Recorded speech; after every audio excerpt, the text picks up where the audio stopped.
es actualmente un dogma? Actualmente se entiende como una verdad segura y absoluta, fíjate, segura, no hay dudas, y absoluta, no hay cambios, de la que no hay duda, que pertenece al campo de la fe o de la moral, que ha sido revelada por Dios y transmitida desde los apóstoles a través de las Escrituras y el magisterio de la Iglesia. ¿Qué es el magisterio de la Iglesia?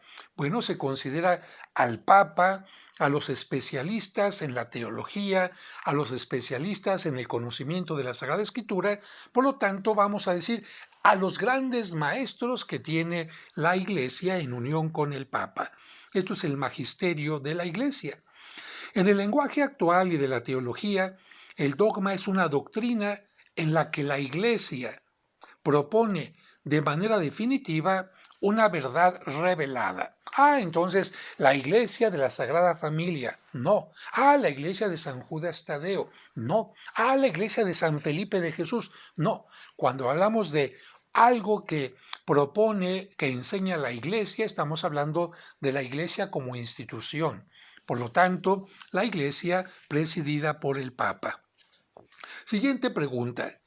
¿Todo lo que se enseña en la iglesia es dogma? ¿O también todo lo que algunos cristianos opinan o dicen ver es dogma? No. Por ejemplo, hacer la señal de la cruz, persignarse, no es un dogma. Por ejemplo, algunas celebraciones donde la novia entra de blanco o donde la primera comunión se hace de tal o cual manera, esas cuestiones no son dogmas. Nos referiremos a dogma cuando se habla de cosas que no pueden cambiar. Por ejemplo, la entrada, el cortejo de la novia a la iglesia puede cambiar. El vestido de la novia, el color puede cambiar. ¿Qué otra cosa puede cambiar? Si, por ejemplo, en alguna celebración cantan una cosa en lugar de otra, eso puede cambiar. Esos no son dogmas. Dogma es algo que una vez que se menciona que debe de ser así, no puede cambiar. Como puedes ver, hay cosas en la iglesia que pueden cambiar y hay cosas que no pueden cambiar, que son la base de nuestra fe y que cambiar esto sería traicionar a Jesucristo, traicionar la Sagrada Escritura y por eso la iglesia tiene un magisterio de la iglesia que se preocupa porque las cosas doctrinales que son consideradas dogma no cambien. Y la pregunta decía, ¿también todo lo que se ve, como por ejemplo visiones o apariciones? No. Nadie está obligado a creer en apariciones. Padre, discúlpeme, yo creo en la Virgen María, creo que es Madre de Dios, pero yo no creo que se haya aparecido aquí o acá. No te preocupes, no estás fuera de la iglesia. Las apariciones no forman parte de la base más importante de la fe de la iglesia. Que no creyeras en la Virgen María, que no creyeras que ella es Madre de Jesucristo, eso sería otra cosa. Pero si no crees en una fiesta tradicional, si no crees en una aparición, en un mensaje que supuestamente recibió alguna vidente, no te preocupes. Por ejemplo, alguna gente me dice ahora, padre, es que yo no creo en las apariciones de Medjugorje y en esos mensajes donde la Virgen se proclama en cada momento para dar el mensaje del día. Yo no creo. No te preocupes, eso no es dogma de fe. Lo que es importante es que creas lo que nos dice la Sagrada Escritura acerca de la Virgen María, acerca de la salvación. ¿Por qué? Porque nuestro Señor Jesucristo cumplió magníficamente su obra. Él no dejó así como incompleta su obra para que algún santo, alguna santa o la Virgen vengan a completar lo que Él dejó incompleto, vengan a corregir lo que Él dejó chueco. No, eso sería una falta de respeto a Dios, a su Hijo Jesucristo, que cumplió. De hecho, en la cruz dice, Padre, todo está cumplido. Por lo tanto, de parte de Jesucristo, todo está cumplido. De parte de la revelación de Dios para nuestra salvación, como camino para la salvación, todo está cumplido. Por eso también se cierra la Sagrada Escritura. Ya no hay libros que se añadan a la Biblia. ¿Por qué? porque todo está cumplido y ya con la Sagrada Escritura tenemos nosotros la información suficiente, básica para salvarnos. Y si acaso queremos profundizar en algún tema, ¿cómo lo hacemos? A través de la Sagrada Escritura. A través del estudio de la Sagrada Escritura podemos sacar alguna conclusión, alguna respuesta, alguna duda que tuviéramos. Pero las apariciones, si a alguien le sirven para modificar su vida, si a alguien le sirven como aliciente para su fe, si a alguien le sirve para tener una mayor devoción, qué bueno, pero no son obligatorias. En cambio, un dogma sí es obligatorio para todo creyente cristiano. Bien. Siguiente pregunta. ¿Puede un papa o un grupo de obispos cambiar o derogar un dogma? No, no. Una vez proclamado solemnemente un dogma, ya no puede ser derogado o negado o cambiado, ni por el Papa, ni por una decisión conciliar, es decir, ni por los obispos que se reúnan con el Papa. Un dogma es algo que ya no se puede cambiar. Por eso, los dogmas, vamos a decir, constituyen una base firme, segura, inalterable de toda nuestra doctrina católica. Y cualquier católico está invitado a adherir, aceptar y creer en los dogmas de una manera irrevocable. Y esto es muy importante porque si tú no supieras cuáles son las bases de la Iglesia, en qué cree, en qué se fundamenta, pues tú no tendrías seguridad en la fe. En cambio, cuando sabes, como en un edificio, que los cimientos están sólidos, tú podrás decir, ah, caray, este edificio me da seguridad. Claro, la Iglesia, al manifestar claramente cuáles son los dogmas de fe, te dice, esto es lo que creemos. ¿Quieres creer en esto? Bienvenido. ¿No quieres creer en esto? Pues no puedes formar entonces parte de la Iglesia porque este es nuestro credo fundamental. En todos los grupos, para ser parte de, necesitas aceptar las condiciones, las doctrinas, los principios, los compromisos que se tienen en aquel grupo. Y en la misma iglesia también sucede lo mismo. ¿Quieres ser parte de la iglesia católica? Estos son los dogmas en los que tú vas a creer. Ah, pero la siguiente pregunta. Entonces, ¿estoy obligado a creer en los dogmas? Bueno, mira, aquí escribo, ninguna persona está obligada a pertenecer a la iglesia. Nadie te obliga a que pertenezcas a la iglesia. Sin embargo, si deseas formar parte de ella, como lo decía hace un momento, debes aceptar los principios y doctrinas que la iglesia enseña. Por eso se puede decir que el acceso a un dogma, es decir, a una creencia, aceptar un dogma, una creencia, se tiene que hacer a través de un acto libre de la voluntad. Tiene que ser un acto libre. Yo entro a la iglesia, acepto estos dogmas libremente. Y si en algún momento ya no los acepto, bueno, yo me salgo libremente. Nadie tiene dentro de la iglesia a la fuerza a las personas. Son decisiones totalmente libres. Más adelante vamos a enunciar cada uno de los dogmas, pero ahorita estamos con esta introducción. Siguiente pregunta. ¿Un dogma implica confianza? Absolutamente. Los católicos tenemos confianza en nuestro Papa, en los obispos, en quienes han estudiado la Sagrada Escritura y quienes enseñan las cosas más importantes de nuestra fe, que es el magisterio de la Iglesia.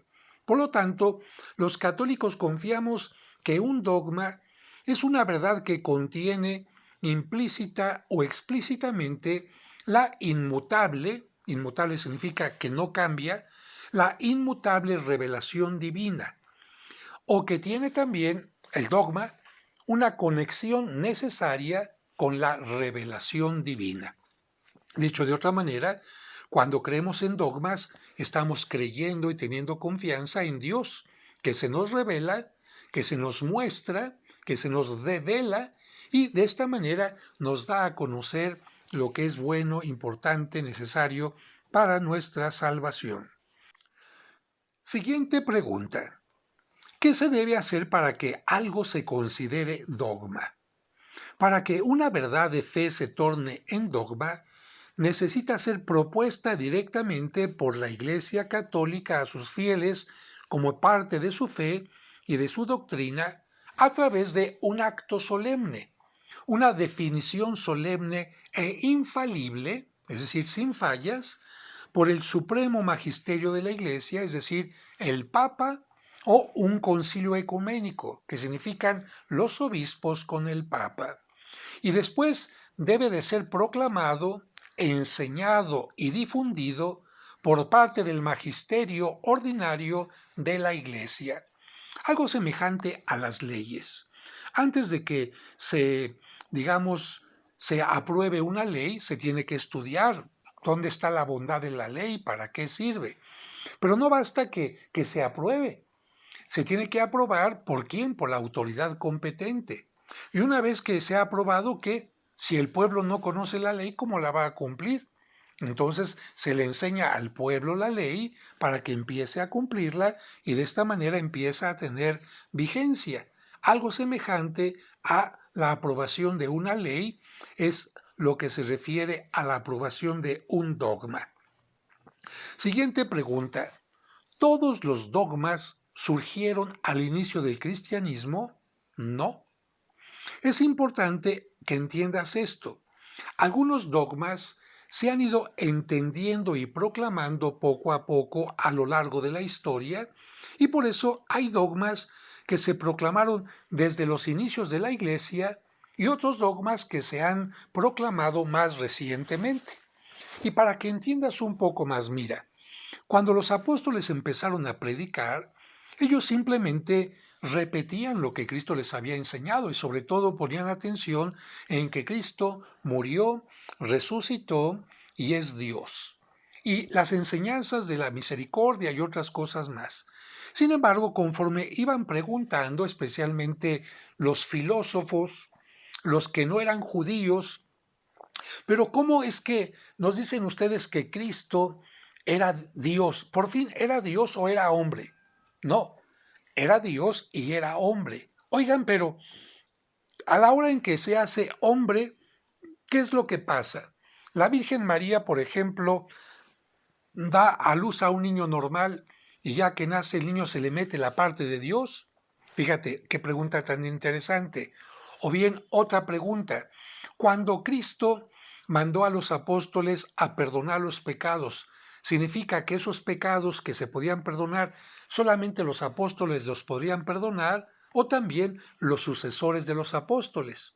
Bien, preguntas como esta y otras mucho más profundas fueron haciendo que la Iglesia se reuniera en concilios, estudiara el tema y fuera dando las respuestas necesarias de acuerdo a la Sagrada Escritura. Así que los primeros dogmas que se tuvieron que hacer fueron los que se refieren a la Santísima Trinidad. ¿Quién es Dios? ¿Quién es Cristo? ¿Quién es la Virgen María? Si Dios es uno solo o son tres dioses, en fin. Y posteriormente, conforme fue pasando el tiempo y fueron surgiendo otras inquietudes, otras preguntas, otras dudas, la Iglesia entonces ha ido respondiendo en una forma sana, clara, completa, perfecta, a través de la creación de los dogmas. Por ejemplo, los dogmas más importantes que tratan asuntos como la Santísima Trinidad y los asuntos de Jesucristo fueron definidos y enseñados en los primeros concilios ecuménicos. En cambio, el Concilio Vaticano II fue el último en definir algunos dogmas como la primacía e infalibilidad del Papa. Los primeros concilios, del primero al cuarto siglo, especialmente tratan los asuntos trinitarios y de Jesucristo, y en cambio los últimos concilios tienen que ver con el Papa, su infalibilidad y otros temas, incluso marianos, como por ejemplo el tema de la Inmaculada Concepción, que si la Virgen María tenía pecado o no. Y bueno, se responde, la Virgen María fue concebida sin pecado. ¿Para qué? Para que tuviera un privilegio especial porque iba a ser la madre de Jesucristo.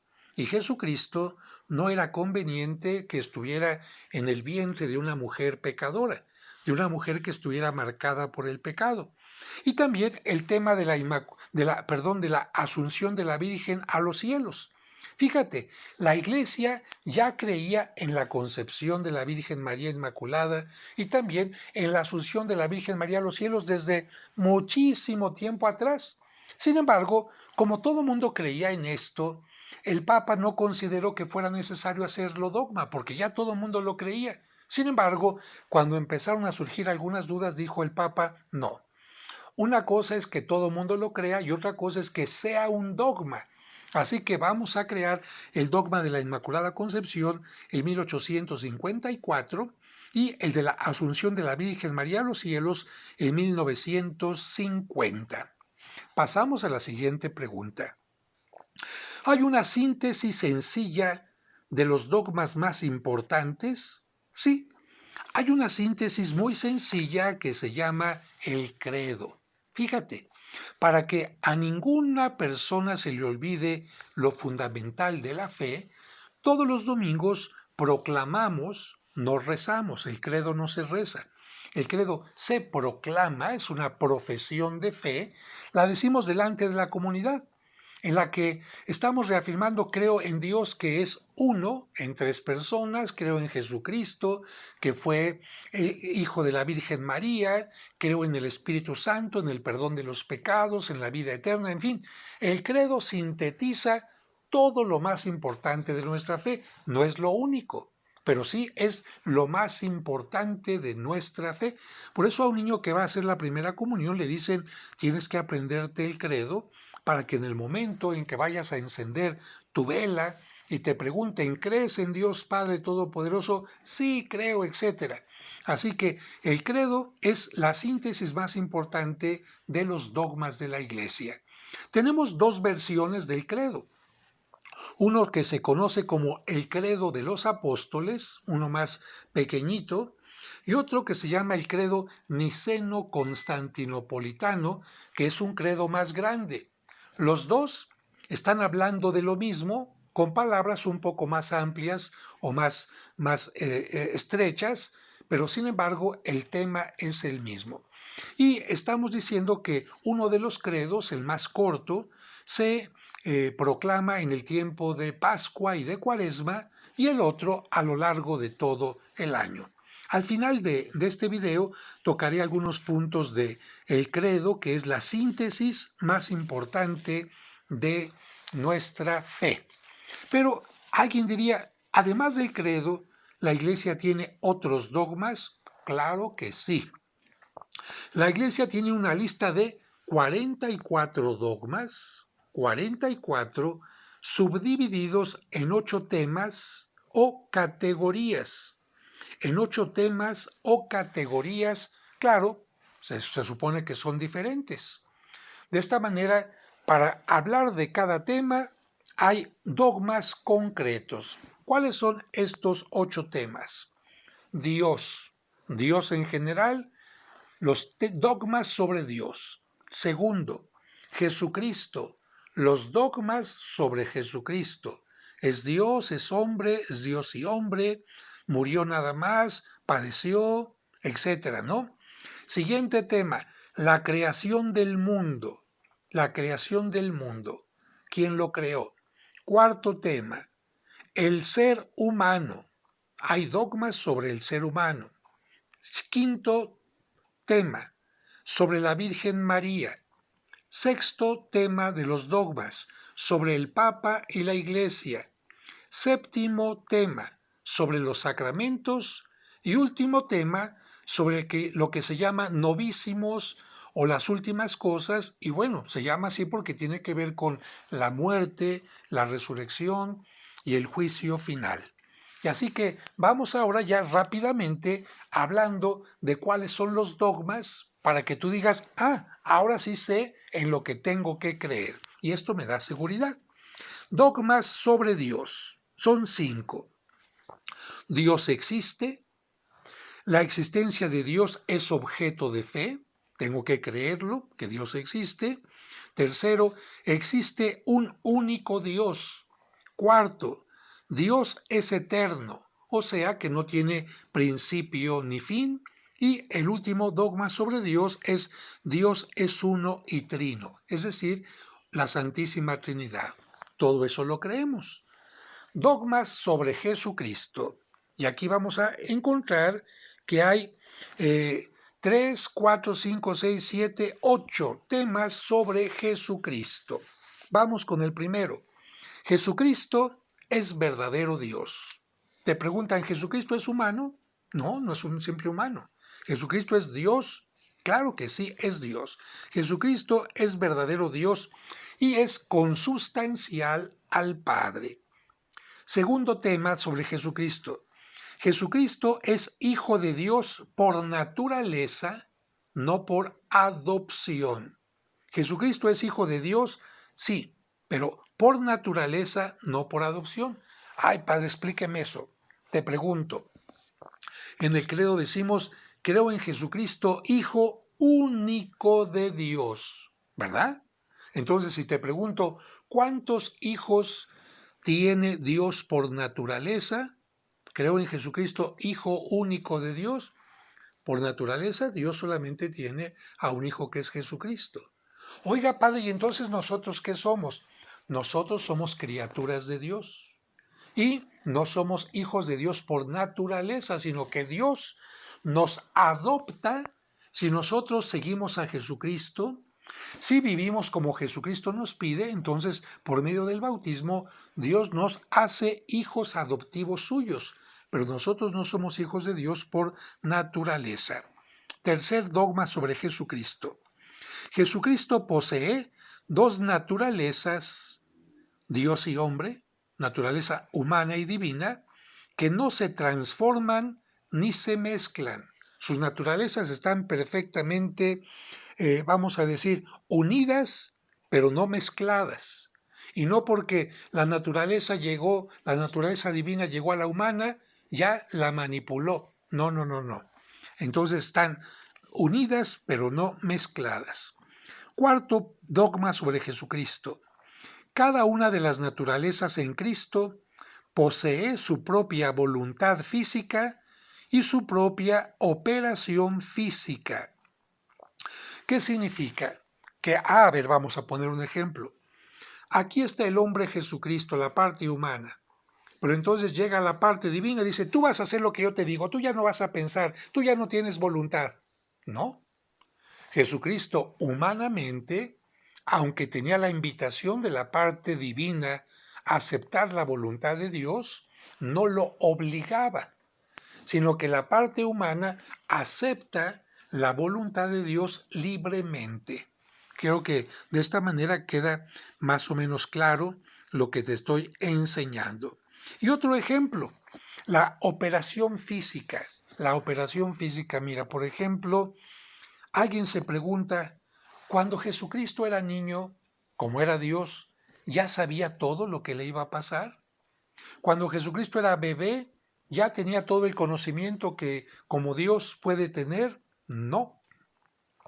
Tenemos que decir que la naturaleza humana tuvo que irse desarrollando conforme a las leyes de la naturaleza humana, ir tomando poco a poco conciencia de él, empezar a hablar, ¿verdad? A balbucear, después entender quién era, ir aprendiendo cosas, y cuando la naturaleza humana ya estaba preparada para la predicación y la misión de Cristo, la naturaleza divina toma esta naturaleza humana como elemento, como fuerza, como forma para empezar a realizar su misión. Pero la naturaleza divina no hace que, ándale, rápido, como humano crece rápido, empieza a hablar, desarrollate rápido, tengo prisa. No, la naturaleza divina respeta y espera a la naturaleza humana hasta que llegue el momento que pueda realizar Cristo la predicación. Bueno, no es tan fácil explicar esto, pero trato de hacerlo de la forma más clara. Bien, siguiente dogma sobre Jesucristo. Cristo se sacrificó en la cruz como verdadero y propio sacrificio. Aquí hay que entender esto, es que algunas personas, y más adelante voy a hablar en el siguiente video sobre las herejías, dicen, no, padre, mire, yo pienso lo siguiente, Es cierto, Cristo está formado por Dios y hombre, naturaleza humana y divina. Pero a la hora en que van a matar a Cristo y que comienza su pasión, la naturaleza divina dice, yo ya de aquí me salgo, yo ya prediqué, yo ya me salgo y dejo solamente la naturaleza humana. Y por lo tanto, el que muere en la cruz no es Jesucristo completo, porque la naturaleza humana ya lo dejó. Se quedó solamente la naturaleza divina ya lo dejó, se queda únicamente la naturaleza humana y por lo tanto, si muere solamente un hombre por la humanidad, entonces no hay salvación. ¿Por qué? Porque un hombre común y corriente, y aquí ya no está Dios, no puede salvar a la humanidad. Cuando Cristo muere, muere Jesucristo unido en su naturaleza humana y divina. Por lo tanto, es un sacrificio verdadero.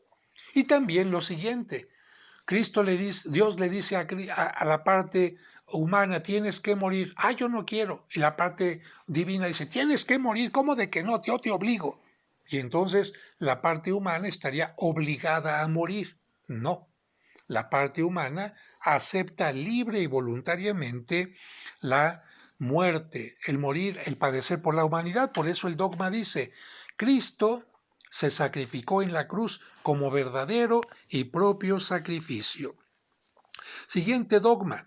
Cristo nos rescató y reconcilió con Dios por medio del sacrificio de su muerte en la cruz. Claro, la reconciliación con Dios viene únicamente por el sacrificio de la muerte de Cristo por nosotros. Siguiente dogma sobre Jesucristo. Al tercer día después de su muerte, Cristo resucitó de entre los muertos. Nada de que, no, pues algunos dicen que se robaron el cuerpo o que quién sabe qué. Nada. Cristo resucitó al tercer día, tomando en cuenta que el día que muere es viernes, primer día, el día que está en el sepulcro, sábado, segundo día, y en las primeras horas del domingo resucita, por lo tanto, tercer día. No se trata de 24 horas cada día, sino de hablar de viernes, sábado y domingo. Siguiente dogma y último sobre Jesucristo.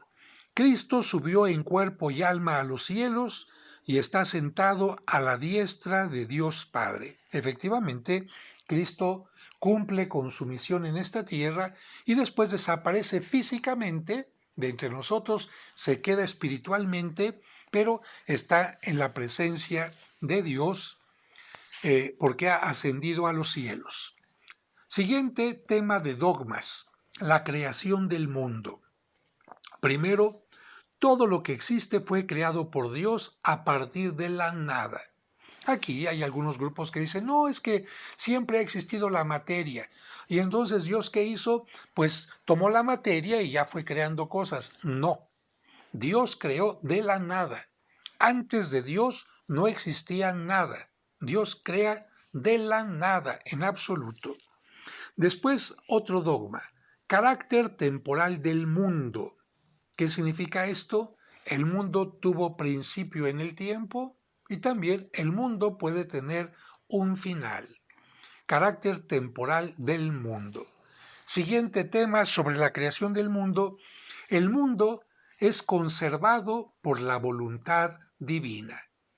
Pero fíjate, la voluntad, no es que Dios creó y dijo, ah, pues ya lo hice la creación, ya hay que se quede, no me importa. No, la creación completa, el universo, se conserva porque Dios así lo quiere, por voluntad divina. Pasamos ahora a los dogmas sobre el ser humano. Primer dogma, el hombre, pues está entendido que también la mujer, por supuesto, está formado por un cuerpo material y un alma espiritual.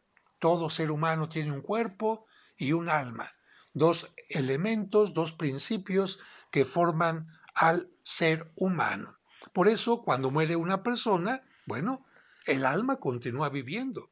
No porque muera una persona, murió para siempre, porque el alma puede continuar viviendo aunque el cuerpo haya sido destruido, haya terminado por una enfermedad, haya explotado en una explosión, haya sido devorado por alguna bestia, haya sido quemado. El alma tiene una propia vida más adelante. Segundo dogma sobre el ser humano. El pecado de Adán y Eva se propaga a todos sus descendientes por generación, no por imitación. De tal manera que nosotros no consideramos que llevamos el pecado simplemente porque estamos repitiendo el daño que hizo Adán y Eva, alejarnos de Dios, sino porque cada persona que nace ya está marcado por lo que se conoce como pecado original, de generación en generación, que implica un impedimento para salvarnos por nuestra propia cuenta. El ser humano que nace con el pecado no puede salvarse por su propia cuenta. Yo me voy a salvar solo, basta que sea bueno, basta que haga obras de misericordia, ya con eso estoy salvado. No, el ser humano no se puede salvar por sí mismo, porque antes de Cristo había también personas buenas que trataban de hacer el bien, pero no por eso pudieron salvarse. Siguiente tema, dogma sobre el ser humano. El hombre caído, es lo que te acabo de decir aquí, no puede redimirse a sí mismo. Pasamos ahora a los dogmas marianos. María fue concebida inmaculadamente. Claro que sí. María fue concebida desde el primer momento como un privilegio especial, sin pecado, a diferencia de todos los seres humanos que tenemos el pecado por generación. ¿Por qué?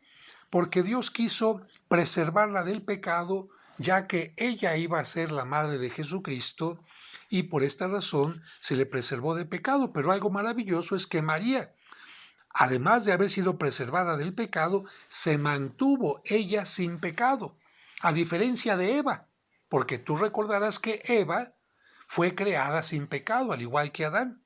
Pero ¿qué le pasó a Eva y Adán? Fueron concebidos sin pecado, pero ellos pecan y entonces quedan manchados. La Virgen María es concebida sin pecado, al igual que Eva, pero María no comete pecado y se mantiene en una forma inmaculada, totalmente pulcra. Siguiente dogma mariano. María fue virgen antes, durante y después del parto. Esto a diferencia de algunos grupos evangélicos o protestantes que dicen, bueno, María fue virgen antes de la concepción, pero ya cuando tuvo relación con José ya no fue virgen. O bien algunos dicen, bueno, María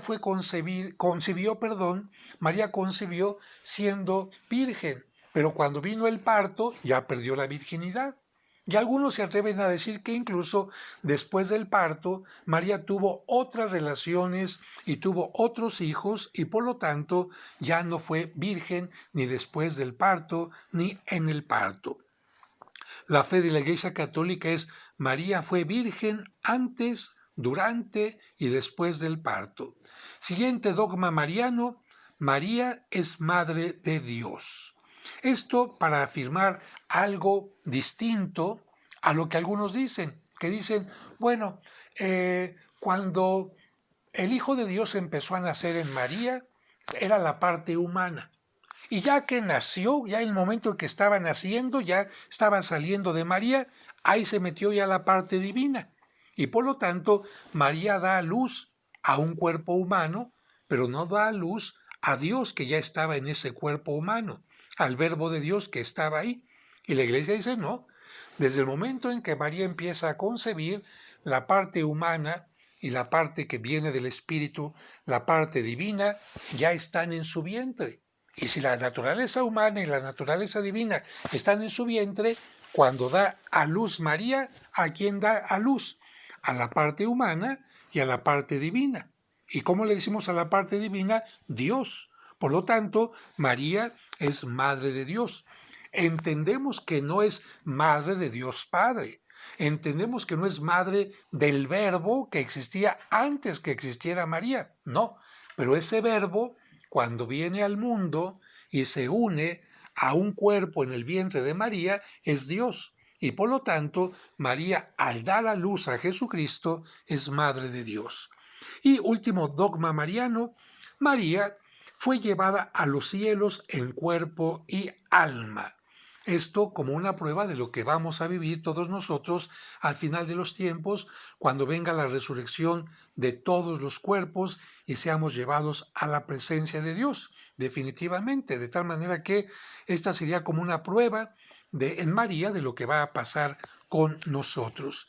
Y sobre todo que María no podía tener la corrupción del cuerpo, porque la corrupción del cuerpo es una cosa provocada por el pecado. Si una persona cometió pecado, bueno, pues el cuerpo se corrompe, que es lo normal, todos cometemos pecados y el cuerpo se corrompe. Como Cristo ni la Virgen María tenían pecado, su cuerpo, aunque murió como el de Cristo en el sepulcro, no se corrompió, no empezó a descomponerse, no, el cuerpo se mantuvo incorrupto y también el cuerpo de María.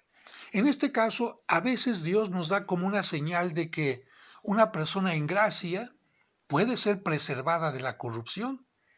No solamente Cristo, la Virgen María, sino algunas personas que tuvieron pecado, pero que en ellos la gracia fue más que el pecado.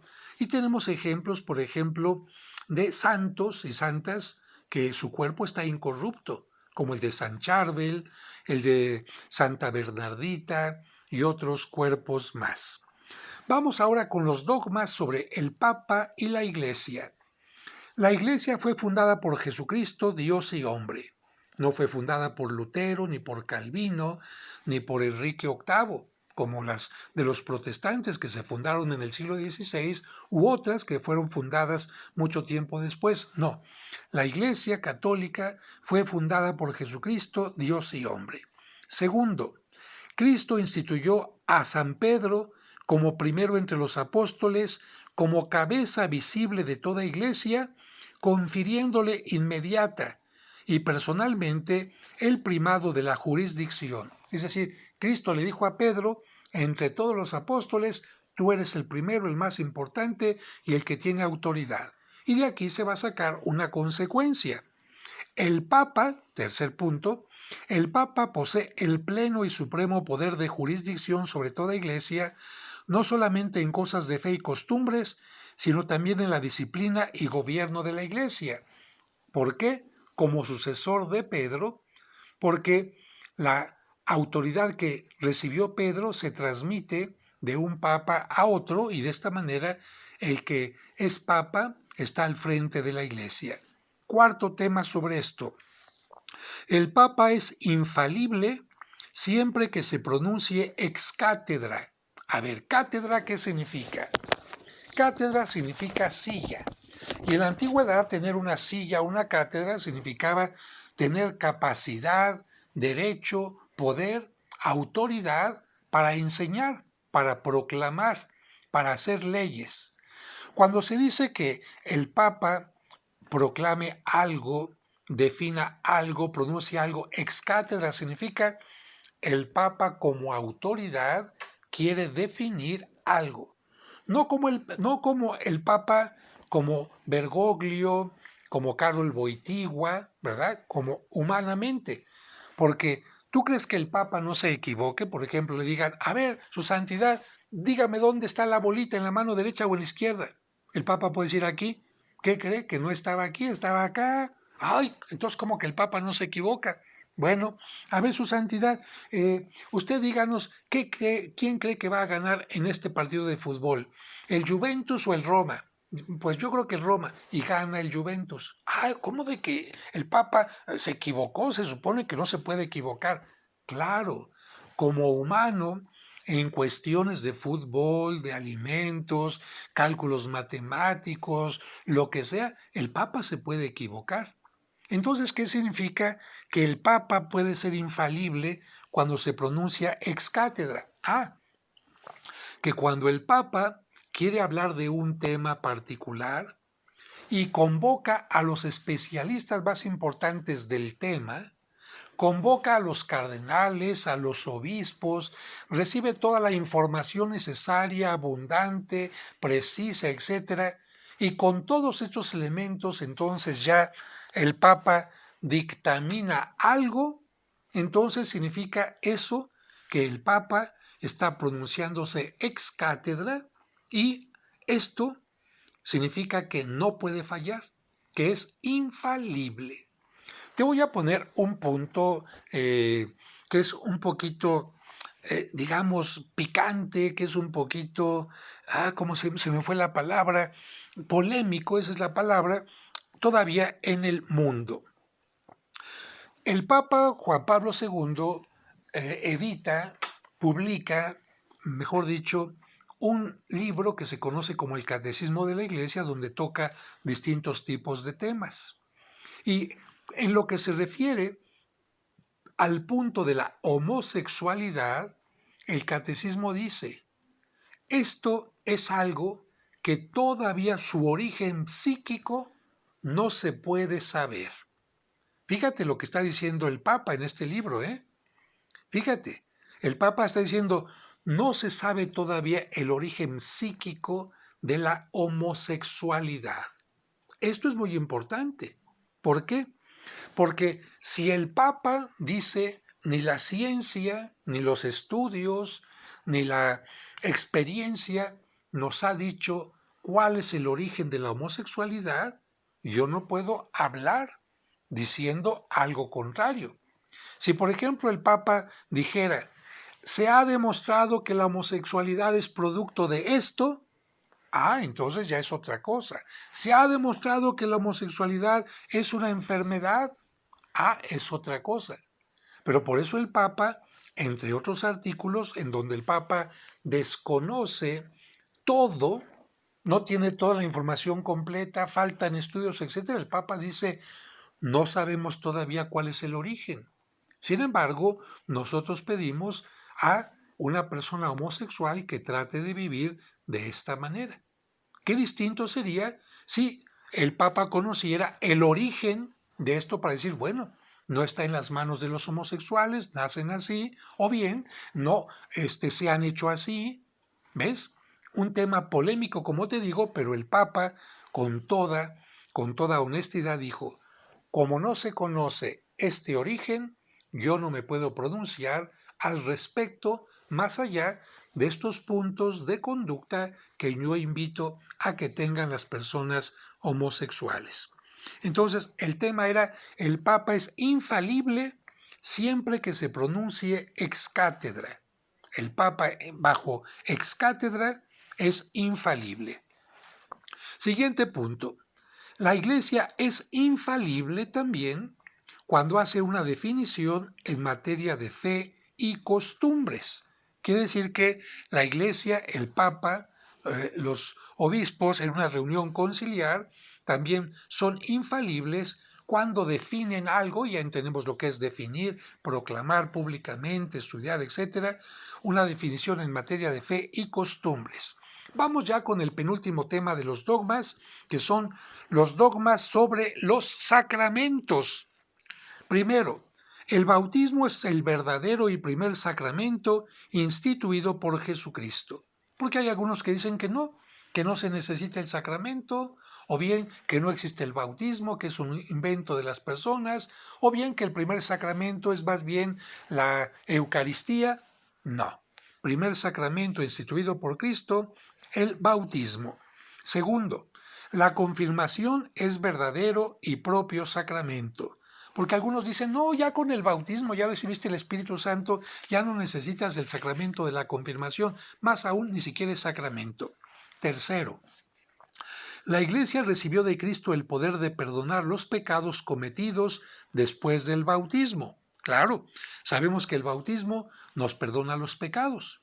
Si alguna persona es bautizada a los 60 años, todos los pecados que hubo antes de su bautismo le quedan perdonados. Pero ¿qué pasa si la persona comete pecado después del bautismo? ¿Esos cómo se borran? ¿Hay que volverla a bautizar? No, un solo bautismo. ¿Y entonces esos pecados qué? Esos pecados, la Iglesia nos dice, Cristo dio el poder de perdonar los pecados cuando dijo, vayan por el mundo, prediquen el Evangelio, y también esta parte de predicar el Evangelio la recordamos cuando Cristo se aparece a los discípulos, cuando dijo, perdonen los pecados, a quienes les perdone los pecados les quedarán perdonados y a los que no se los perdonen les quedarán sin perdonar, dando a los apóstoles no solamente una autoridad, sino también una misión, hacer que la gente reciba el perdón, se sienta amada y perdonada por Dios, sobre todo los pecados después del bautismo. Otras comunidades que no son católicas dicen, bueno, pues después del bautismo, ¿qué decimos? Ay, ¿qué decimos? ¿Qué decimos? Oye, pues tú ya te las arreglas con Dios. Ya después del bautismo tú directamente con Dios te arreglas y ya con eso se te perdona. Bueno, son doctrinas respetables, pero no son las de la Iglesia. La confesión sacramental de los pecados está prescrita por derecho divino y es necesaria para la salvación. Aquí lo que se refería a el poder que Cristo da a los apóstoles y a sus sucesores. Siguiente. La Eucaristía es un verdadero sacramento instituido por Cristo. Fíjate, sacramento instituido por Cristo, y el siguiente punto tendrá relación. Cristo está presente en el sacramento del altar por la transubstanciación de toda la substancia del pan en su cuerpo y de toda la substancia del vino en su sangre. Es decir, que el pan y el vino se convierten en el cuerpo y la sangre de Cristo. Aquí hay una diferencia. ¿Por qué? Porque algunos grupos, especialmente los que se separaron de la iglesia, y como ya no tienen sacerdotes que puedan consagrar el pan y el vino, entonces ya no hay Cristo en el pan y en el vino. Entonces, ¿cómo resolvieron el problema? Nosotros simplemente nos reunimos y recordamos lo que Cristo hizo. Traemos pan y vino, pero nosotros no creemos que Cristo esté en el pan y en el vino. Simplemente recordamos lo que Cristo hizo. Para nosotros es simple pan y simple vino y ya. No. Para la Iglesia Católica, Cristo está presente en el pan y en el vino. Cristo dijo, tomen y coman, tomen y beban, esto es mi cuerpo, esto es mi sangre, hagan esto en conmemoración mía. Siguiente tema. La unción de los enfermos es verdadero y propio sacramento instituido por Cristo. Porque también algunos grupos dicen, no, solamente es ir a acompañar al enfermo, animarlo. No, un sacramento significa Dios actúa en la persona. A través del sacramento la persona se encamina más hacia Dios, la persona recibe el Espíritu Santo. Así que no es simplemente un acompañamiento terapéutico, sino es un sacramento. Siguiente tema sobre los sacramentos. El orden sacerdotal es verdadero y propio sacramento instituido por Cristo. Y se entiende que existe una jerarquía instituida por ordenación divina que consta de obispos, presbíteros y diáconos. Aquí también por lo siguiente, mira, Cristo les dio a los apóstoles el Espíritu Santo. Muy bien. Cuando los apóstoles iban llegando a una comunidad, predicaban, ya estaba la comunidad enseñada, había aprendido, ya estaba instruida, y el apóstol tendría que ir a otro lugar. ¿Quién se quedaba entonces en esta comunidad para celebrar la Santa Misa, para bautizar, para dar los sacramentos? El apóstol tenía que continuar, sea San Pedro, sea San Pablo, en fin, ¿quién? Entonces, los apóstoles lo que hacían es a la persona más capaz, más santa, más disponible y muchas otras cosas más, les imponían las manos. ¿Para qué? Para que el espíritu que ellos habían recibido se les transmitiera a ellos y ellos pudieran celebrar también en nombre de Cristo, no nada más por las puras ganas, sino por la institución del Espíritu Santo, la efusión del Espíritu Santo, ellos ya pudieran consagrar y otras cosas más. Por eso estamos hablando de una ordenación, dice aquí, una jerarquía instituida. Entonces yo ya nombré a esta persona encargada de la comunidad. Esta persona encargada de la comunidad se va a llamar inspector, en griego, episcopo o obispo. Muy bien. El obispo, estando en ese lugar, va a decir, yo también necesito sacerdotes como yo que me ayuden, porque la comunidad va creciendo. El obispo impone las manos a una persona, a otra y a otra, y esos serán los sacerdotes que le van a ayudar, llamados presbíteros. Fíjate, Y también el obispo va a decir, voy a ordenar a otros más que se van a encargar especialmente de atender a las viudas y a los huérfanos, y podrán únicamente bautizar y casar. Únicamente estos dos sacramentos podrán hacerlos estos que voy a nombrar ahora, y esos son los diáconos. Pero tanto obispos como presbíteros o sacerdotes y diáconos reciben al Espíritu Santo. ¿Por qué la Iglesia insiste en esto? Porque hay comunidades que inventan, bueno, una nueva comunidad religiosa, la inventaron por allá, por allá. Claro, ellos no tienen el Espíritu Santo, nunca lo han recibido. Ah, es que yo me nombré obispo de mi comunidad. ¿Y a ti quién te dio el Espíritu Santo? Es que yo me nombré obispo. El hecho que te hayas nombrado obispo no significa que hayas recibido el Espíritu Santo. Pues yo también ya ordené a varios sacerdotes. Pues les pusiste las manos en la cabeza, pero si tú no tienes el Espíritu Santo, no les puedes dar el Espíritu Santo a ellos y por lo tanto, si celebran la misa o lo que sea, no tienen el Espíritu Santo. Y entonces, precisamente estas comunidades que son ajenas a la Iglesia Católica, ellos dicen, no, basta que nosotros le digamos a Dios, danos el Espíritu Santo y ya. La Iglesia dice, no.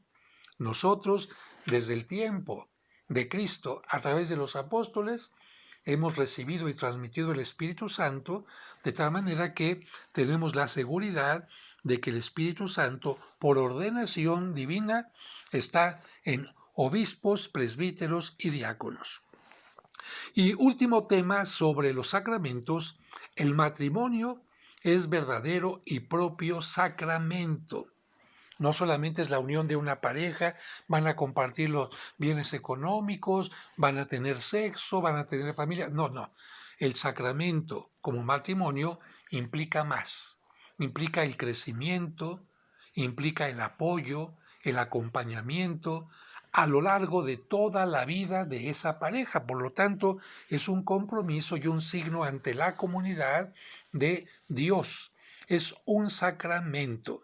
Y precisamente como el sacramento está instituido por Dios entre hombre y mujer, la Iglesia reconoce que en algunas partes, a nivel civil, dos personas hombres o dos personas mujeres puedan unir sus vidas. ¿Para qué? Para compartir la vida, para compartir los gastos, etcétera. Pero la Iglesia dice, nosotros no consideramos eso sacramento. Por lo tanto, entendemos sus derechos a nivel civil. Sin embargo, nunca la Iglesia va a poder dar el sacramento del matrimonio a este tipo de situaciones. Y llegamos a la parte final sobre los dogmas. Y tiene que ver con los novísimos o bien las últimas cosas. Primero, la muerte y su origen. La muerte, nos dice el dogma, es consecuencia primitiva del pecado. Por lo tanto, todos morimos. Segundo, el cielo o paraíso. Las almas de los justos que cuando mueren se encuentran libres de toda culpa, en estado de gracia, entran en el cielo. Claro, su forma de vivir, de actuar, de pensar, de orar, les permite inmediatamente entrar al cielo, porque le dijeron a Dios siempre, queremos estar contigo, queremos vivir de acuerdo a lo que nos enseñaste. El infierno, fíjate lo que dice el dogma, el infierno sí existe y es una posibilidad debido a nuestra libertad. Fíjate, el infierno existe por tu libertad, no porque Dios quiere que exista, sino por tu libertad. ¿En qué sentido? Bueno, hace algunos videos hablé de lo que era el pecado contra el Espíritu Santo. Y dije, perdón, es que tengo mucha comezón el bigote, y dije que Dios podía perdonar cualquier pecado, menos el pecado contra el Espíritu Santo. ¿Y qué es el pecado contra el Espíritu Santo? El no querer salvarse, el no querer recibir ayuda de Dios, el no reconocer que necesitamos la ayuda de Dios. Si una persona se está ahogando y le avientan un salvavidas y no se quiere agarrar de él, y después llega una persona nadando y le pide que se tome de él y no quiere tomarse, Y pasa un tronco y no quiere tomarse, le dicen agárrate del tronco y no quiere tomarse del tronco. Y muchas cosas le dan para que se salve y la persona no quiere y se ahoga. ¿De quién fue la responsabilidad o la culpa? Todos los demás hicieron todo lo posible por salvarla. Ella no quiso. ¿Qué se podía hacer si la persona libremente no quiso salvarse? Fíjate, si a una persona le ofrecen, tiene cáncer, le ofrecen las quimioterapias, las radioterapias, los medicamentos, los tiempos en el hospital, etcétera, la persona dice, no quiero nada de eso, y el cáncer crece y la persona muere, ¿quién es la responsable de eso? Bueno, dicho de otra manera, Dios quiere que todos los hombres se salven.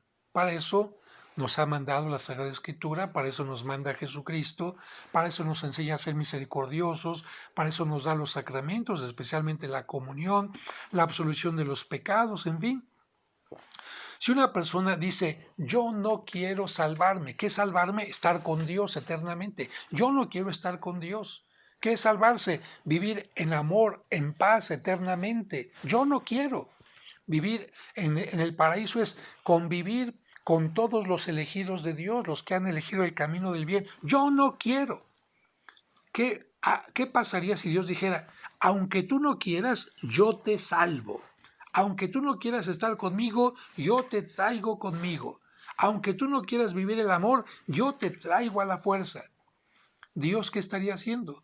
Faltando al respeto a esa persona y a su libertad. Dios no puede hacer eso. Por lo tanto, Dios dice, mira, yo no te condeno. Yo quería que estuvieras en el bien, en el amor, en la vida eterna, etcétera. Si tú no lo quieres, yo te respeto. ¿Y cómo le llamamos entonces a estar sin Dios, a estar sin el amor, a estar en la parte contraria a lo que Dios nos ofrece? A eso le llamamos infierno. Y el infierno entonces existe porque Dios tiene que respetar la voluntad de los que no quieren estar con Él. De tal manera que por esta razón existe el infierno, no porque Dios quiera. Y viene el otro punto que sería el purgatorio. Otro dogma dice, las almas de los justos que cuando mueren están cargadas de pecados veniales o por penas temporales debidas al pecado, ¿qué les pasa? A ver, una persona vivió más o menos bien, hizo buenas obras, recibió los sacramentos, en fin, pero en el momento de su muerte o en los últimos meses o incluso años de su vida tuvo bajones, tuvo momentos difíciles, se enojó con Dios, en fin. ¿Tú crees que Dios va a tomar únicamente esta parte de su vida y va a olvidar toda la otra? Yo creo que no. Dios toma en cuenta toda la parte buena y si la persona quiere salvarse, ¿no? Si la persona no ha dicho yo no quiero salvarme, por lo tanto va al infierno, dice Dios, está bien, te falta purificar algunas cosas, te falta tomar conciencia de algo, te falta sufrir por el daño que les hiciste a algunas personas, etcétera, te falta madurar determinada parte. Entonces, yo lo que hago es te doy este momento, este estado, esta etapa de maduración para que llegues a la santidad, porque la santidad significa estar en el estado pleno para encontrarnos con Dios. Algunos lo logran desde esta tierra, ¿no? Viviendo el bien, el bien, el bien. Cuando llega la muerte se arrepienten, todo muy bien. Otros, pues ahí van un poquito como el burrito, dos pasitos para adelante, uno para atrás, pero ahí van, ahí van, ahí van. Les falta poder llegar a esta santidad completa y Dios les ofrece el purgatorio, no los manda al infierno, no los manda al paraíso, sino que hace que tengan este arrepentimiento para que puedan llegar a la etapa final. Fíjate, es como aquella persona me decía, oiga padre, pues mire, yo le voy a dar vuelo a la hilacha. Y cuando ya llegue el momento de mi muerte, cuando sea que ya estoy medio viejito, lo que sea, me arrepiento y entonces sí ya empiezo a rezar y me porto bien. Le dije, pues primero un poco delicado porque usted no sabe cuándo se va a morir, ¿eh? capaz que le cae de repente algo en la cabeza o lo atropellan, un accidente, en fin, pero bueno. Pero además le voy a decir otra cosa. Cuando una persona ha vivido toda su vida haciendo el bien, en fin, cuando llega el momento de su muerte, esta persona como que tiene un voucher más barato que pagar. ¿Por qué? Pues vamos a decir porque fue abonando a su cuenta muchas cosas buenas. Y cuando llegue el momento de la muerte, esta persona a lo mejor podrá purificarse en poco tiempo, en pocas, vamos a llamar, no es un propio, no se puede hablar propiamente tiempo, pero bueno. En cambio, si usted vive como menciona, es cierto, no se va a condenar porque al final se arrepintió, no se va a condenar porque al final le dijo a Dios que quería cambiarse, pero todo lo que le faltó en esta vida de hacer el bien, de tomar conciencia, de sufrir, porque cuando uno hace el daño a los demás sufre, etcétera. Todo eso que le faltó, incluso hasta le podría poner un ejemplo, no sé si ya válido, pero es solamente para que lo entienda. Suponiendo que le faltó asistir a misa 800 domingos, esos 800 domingos que le faltó dedicárselos a Dios, se los va a tener que dedicar en el purgatorio. Entonces, ¿para qué espera tener una deuda grande? ¿Para qué espera tener una deuda grande con Dios si ya desde ahora puede usted ir viviendo de la mejor manera? La mejor manera es vivir cada día bien, y si al final del día ofendimos a Dios, pedimos perdón y nos acercamos a los sacramentos cuando sea necesario para recibir el perdón, y así vamos sin tener ninguna deuda pendiente. Como lo dice el Padre nuestro, perdona nuestras ofensas como también nosotros perdonamos. Lo vamos haciendo constantemente. Bien, eso en lo que se refiere al purgatorio. Siguiente dogma, el fin del mundo y la segunda venida de Cristo. Bueno, lo decimos en el credo, creo en Jesucristo, ¿verdad? Que vendrá a juzgar a los muertos, a vivos y muertos. ¿Qué significa esto? Que cuando morimos nosotros, Cristo nos hace un juicio particular. Se separa nuestro cuerpo de nuestro espíritu recibirá un juicio particular de parte de Cristo, pero al final de los tiempos, nuestros cuerpos, todos los cuerpos van a resucitar en el momento final para recibir un juicio universal. De tal manera que es lo que decimos en el credo. Y es lo que se refiere a este penúltimo punto, la resurrección de los muertos en el último día. A los que creen en Jesús y comen de su cuerpo y beben de su sangre, Él les promete la resurrección. Y el punto final, el juicio universal. Cristo, después de su regreso, juzgará a todos los hombres. Y la Iglesia enseña que después de la muerte de cada persona hay un juicio particular o individual, pero al final de los tiempos habrá un juicio universal. Bueno, como pueden ver, estos son los dogmas de la Iglesia. Creo que los que más o menos entendemos son los que decimos en el credo constantemente. Puedes tú profundizar en ellos, y la mejor manera de profundizar en estos temas, además del credo, es lee, estudia, profundiza el Catecismo de la Iglesia Católica publicado por Juan Pablo II. Ahí punto por punto te va ayudando a saborear, a gozar lo que creemos, a entender su sentido bíblico y muchas cosas más. Así que poco a poquito, no hay prisa, no lo tienes que leer así al aventón. No, no, punto por punto lo vas leyendo, lo vas estudiando, cierras el catecismo, lo meditas, y también se vale otra forma. El tema que te interese, porque el catecismo tiene por temas, te vas al tema, pues me interesa, por ejemplo, castidad. No, me interesa el tema infierno. No, me interesa el tema resurrección de los muertos. Ahí te dice, y vas tema por tema estudiando lo que a ti te guste, ¿no? Y les recuerdo que en el siguiente video les voy a hablar de las herejías, que son las doctrinas contrarias precisamente a los dogmas. Les voy a hablar especialmente de las herejías de los primeros siglos, porque muchas de ellas se siguen repitiendo hasta el día de hoy. Ha sido un video largo, pero creo que vale la pena. Compártanlo con quienes creen que les puede servir, y por favor pónganle like ahí donde dice like, apriétenle para que de esta manera el video cobre mayor fuerza y pueda ser visto por más personas. Espero que les haya servido el video. Le pido a Dios que me dé gracia, que me dé fuerza para continuar con este material, con este trabajo y sobre todo que me dé la capacidad de ser claro y no confundirme porque no es tan fácil tocar estos temas. A veces es complicado, pero yo hago siempre mi mejor esfuerzo. Que Dios les bendiga.